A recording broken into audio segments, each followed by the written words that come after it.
Bharatiya Janata party जो राम के नाम पे सत्ता में आई है, वो राम की व्यापारी है, पुजारी नहीं। पुजारी वो है जो राम जन्मोत्सव मना रहा है। देखिए, जो किया है वो तो कम से कम करना बनता ही था। जबकि क्रूड की कीमत विदेशों में बढ़ गई है तो भारतीय लोगों को महंगा मिल रहा है। लेकिन इसमें देखने वाली बात क्या है, जो पेट्रोल पे भारत सरकार ने एक ₹7.5 का सेस लगाया हुआ है, रोड एंड इंफ्रास्ट्रक्चर सेस। जबकि हर गाड़ी पे हम टोल टैक्स अलग देते हैं, तो वो पैसा तो रोड एंड इंफ्रास्ट्रक्चर पर लगता ही नहीं, वो तो कहीं और चला जाता है। तो सरकार को वो भी ख़त्म करना चाहिए। वो क्यों नहीं ख़त्म कर रहे हैं अभी तक, जिसपे कि उनका लेजिटिमेट यूसेज भी नहीं आ रहा है कोई, ताकि लोगों को राहत मिले। दूसरा, ये इसलिए किया गया कि अभी इलेक्शंस आ रहे हैं 5 स्टेट्स में, और सरकार दूसरी तरफ से one nation one election bill लेकर आ रही है।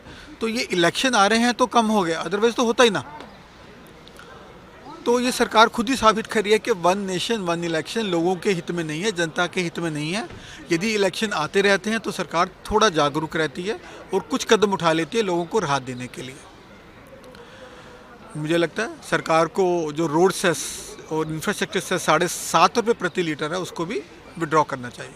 ममता बनर्जी डर गई हैं, जिसके कारण कह रहे हैं कि लॉकडाउन हो गया। मैं तो दूसरा कोई नीति मैं देख ही नहीं रहा हूँ। एक ही नीति उनका है जो उनको हारना नहीं है, और इसी के कारण वो बार बार लगातार बोला है लॉकडाउन होने से अच्छा होगा, मैं हारूंगा नहीं। यही बात है और कुछ नहीं। बंगाल में जिस तरह से चुनाव से पहले हिंसा शुरू हो गई, इसको लेकर क्या? तो ये तो हो गए, खास करके कलकत्ता साउथ बंगाल में बहुत ज़्यादा तरीके से हो रहा है। और ऐसा ही नीति है उन लोगों का, वामफ्रंट का नीति अपना के सेम राजनीति कर रहे हैं जैसे वामफ्रंट कर रहा वो था। लोग आप लोगों पे आरोप लगा रहे हैं कि रामनवमी के नाम पे आप लोग जिस तरह से मोहब्बत करना चाहिए लोगों से, लेकिन आप लोग रामनवमी एक भारतवर्ष का आस्था है, और उस आस्थे के लिए सभी को ये पालन करना चाहिए, क्योंकि राम नाम जो है भारतवर्ष में एक मीत बन गया है।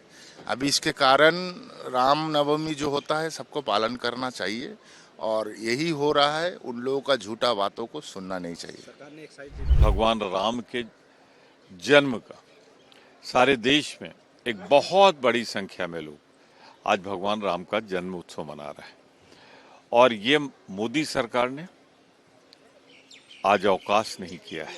संसद की सत्र चल रहा है। ऐसे में मैं तो जाकर मंदिर में हो आया, परंतु इन्होंने सैकड़ों सांसदों को अपने पुश्तैनी मंदिर में, अपने हजारों कर्मचारियों को, पत्रकारों को और लाखों श्रद्धालुओं को मंदिर नहीं पहुंचने दिया। इसीलिए मैं कहता हूं, भारतीय जनता पार्टी जो राम के नाम पे सत्ता में आई है, वो राम की व्यापारी है, पुजारी नहीं। पुजारी वो है जो राम जन्मोत्सव मना रहा है।